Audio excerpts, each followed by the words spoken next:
Hi folks, welcome to The Outdoor Spot Cooking. I'm Dale Hayner.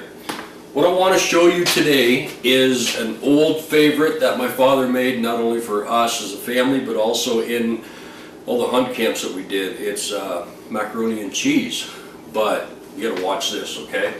I like using a heavy cast pan.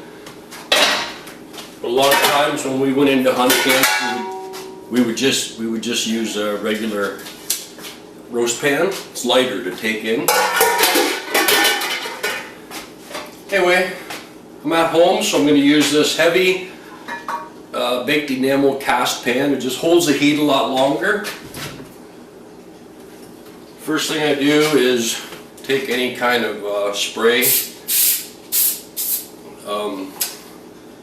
oil, vegetable oil, yes. And next thing I'm going to do is take out a block of cheese. I've already cut some of it up.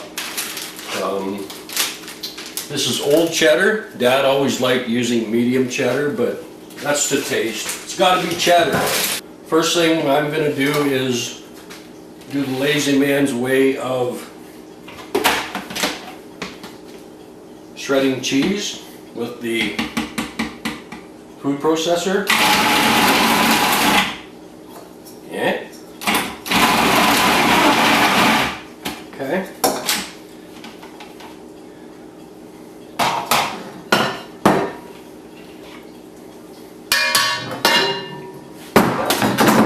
Just put that cheese right in that bowl for now.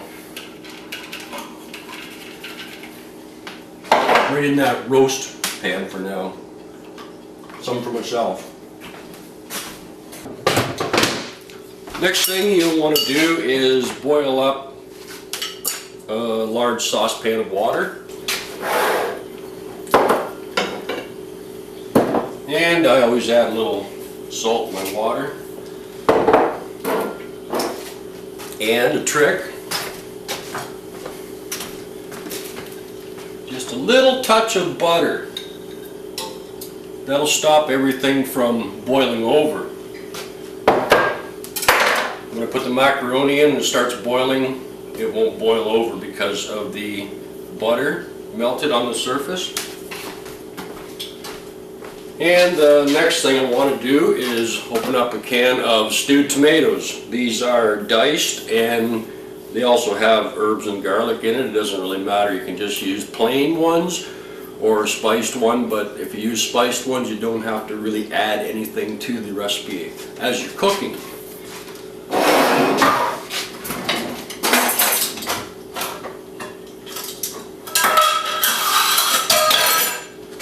The only problem with these side cutters is a lot of times that it'll grab the little bit of top of the labeling, the paper. Watch that, you don't want that in your food.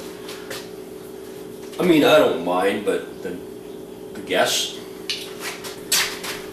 And I'm just going to take a medium saucepan, put the tomatoes in there, and put those on a slow heat. Okay, you can boil them, but don't overdo it. They just have to be hot.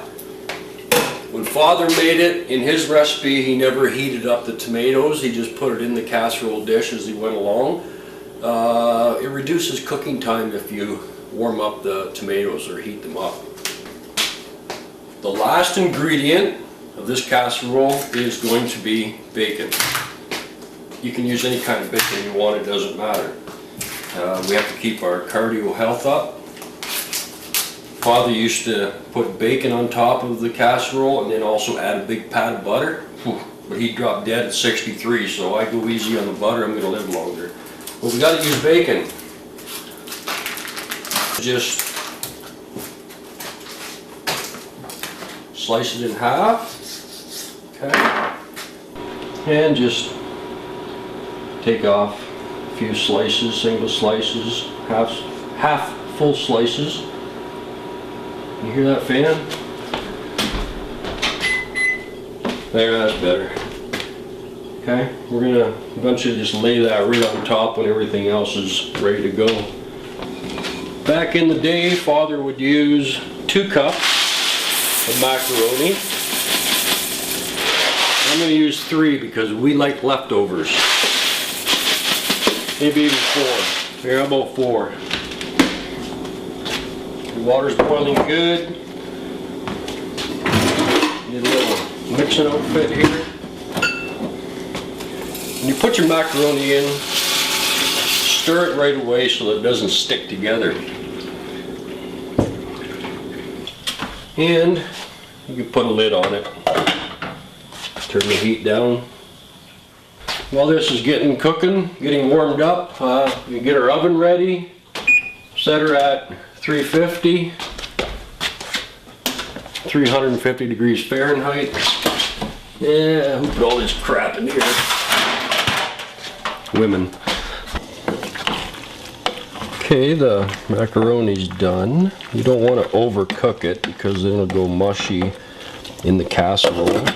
Okay, the macaroni's cooked up. Just want to strain the water out of it. Okay, we've already got our cheese in there, grated up. So we'll put our macaroni right in on top of it. And immediately bring over your tomatoes. What's that thing? Pour them right in there too. Okay.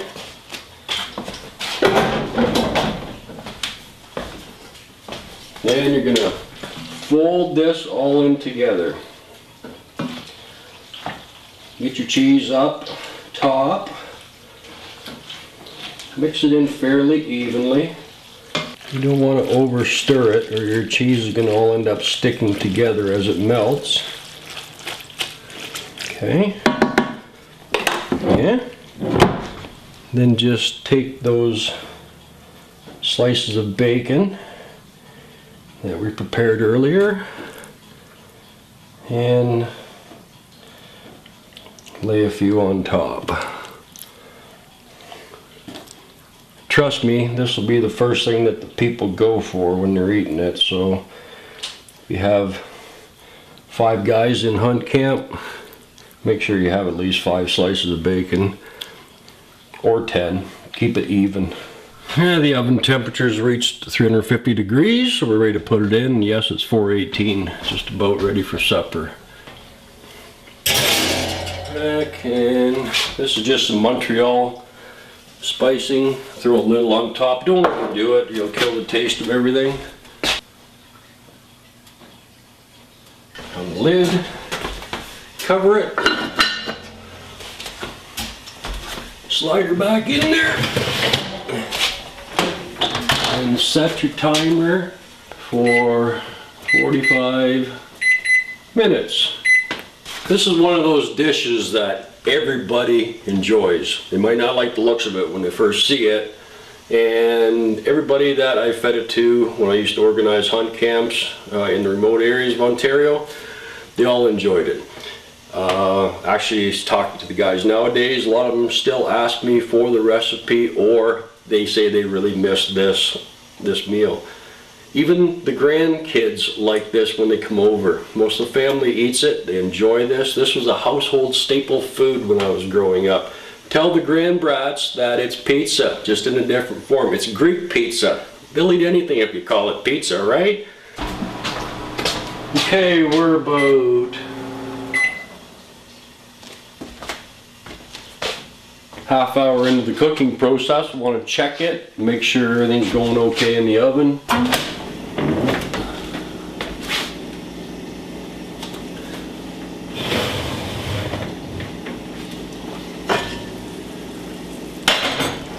Oh yeah. Okay, you can see everything's starting to warm up in here. The bacon will never get crispy, okay? It's just going to render itself out and stay soft. But what the baking process does to this casserole dish is it just blends all those flavors in together. For the last 15 minutes here, I'm going to leave the top off. That will give it a little bit of a crispy coating on the top, and reduce any liquids just a little bit more. Like I said, that bacon's never going to get really crispy on top. If you like crispy bacon, you're going to have to fry it beforehand and put it on there, but then you won't have the rendering of the flavors of the bacon down into the casserole. Let that cook for another 15 minutes, and then we're going to take it out and let it set and just breathe for a while like a fine wine, okay? Okay, let's go in and take a look at this thing. Oh yeah. Ooh, that works for me.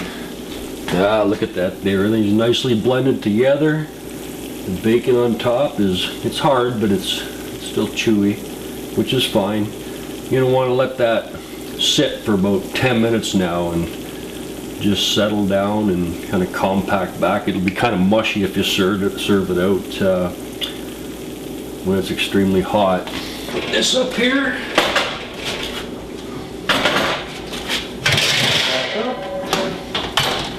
Voila. 10 minutes. The wife will be home. I will be the hero of the day. Got an excellent dish here waiting.